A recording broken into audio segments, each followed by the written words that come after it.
The pomegranate is one of the oldest fruits known to man. It's even historically in the Bible. It originated in Mesopotamia in the Middle East, Mesopotamia being modern-day Iraq today.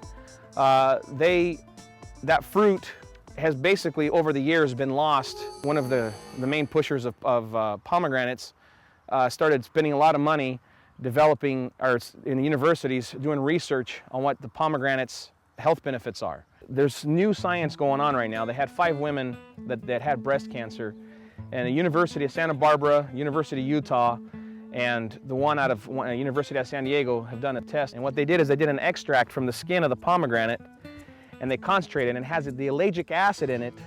They extracted it, concentrated it, and injected it into the women that had breast cancer.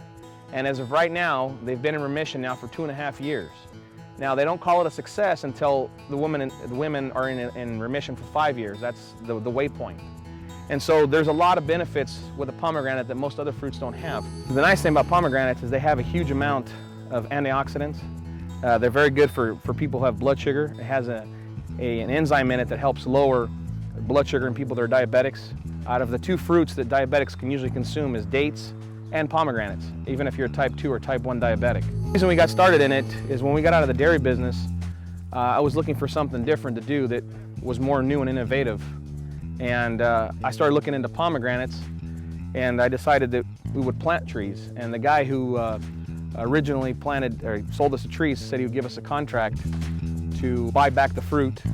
And when I came down to it, 4 years later, when I actually bought the trees from him, I asked him if he had a facility, and he has no facility to crush it. So that's where we started got our own crusher to make our own juice, and then started marketing juice. But of course, we had to start with having fruit brought in first. We bought fruit because our trees weren't in full production yet. And we started bringing out outside fruit and crushing it ourselves and making the juice the way we do it. We have a unique process of juicing. We don't do what most of the other industries do. The other businesses, they take the fruit and they put it through a drum and spin the fruit. And when they spin the fruit, it blows apart. Some of the skins go out and some of the membrane goes out. We don't do it that way. The whole product, the whole fruit itself gets used. There's no waste. And so that was one of the key factors of one of the ideas too of getting into it, was because of that. You walk away without any waste. Everything gets consumed or used up in a positive fashion. This here is the bin dumper. What we do is the fruit comes in those bins over there, and with a forklift we put the fruit bin in here. It'll dump the bin into the auger leg over here. And then when it dumps the fruit in, the auger then feeds it into the cutter inside.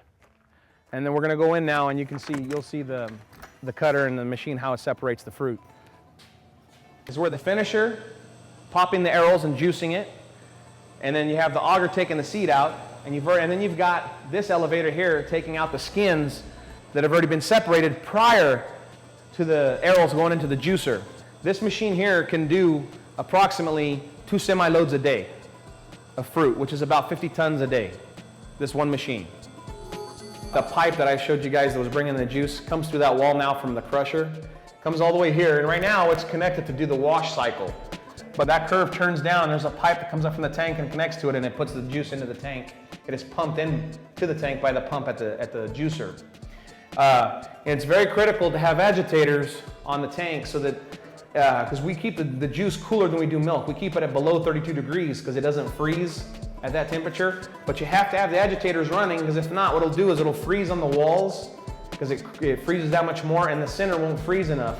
It won't cool enough, and it'll start to want to go into the fermentation process before it gets pasteurized. So the agitators keep the juice moving, so it's constantly cooling from the walls to the center, and it keeps the juice nice and fresh before we send it off to be pasteurized and bottled.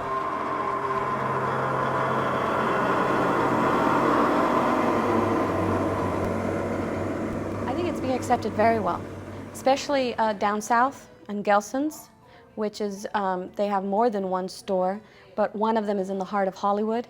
It's doing very, very well. She has actually emailed us and said that the response, consumers are coming back to buy more juice. So that's always a good thing. That means they like it and they're enjoying it. And now we're also selling there the Merlot grape with the pomegranate at Gelson's. Also, eventually they're also going to, try to get it into Save Mart and Rayleigh's and the other stores.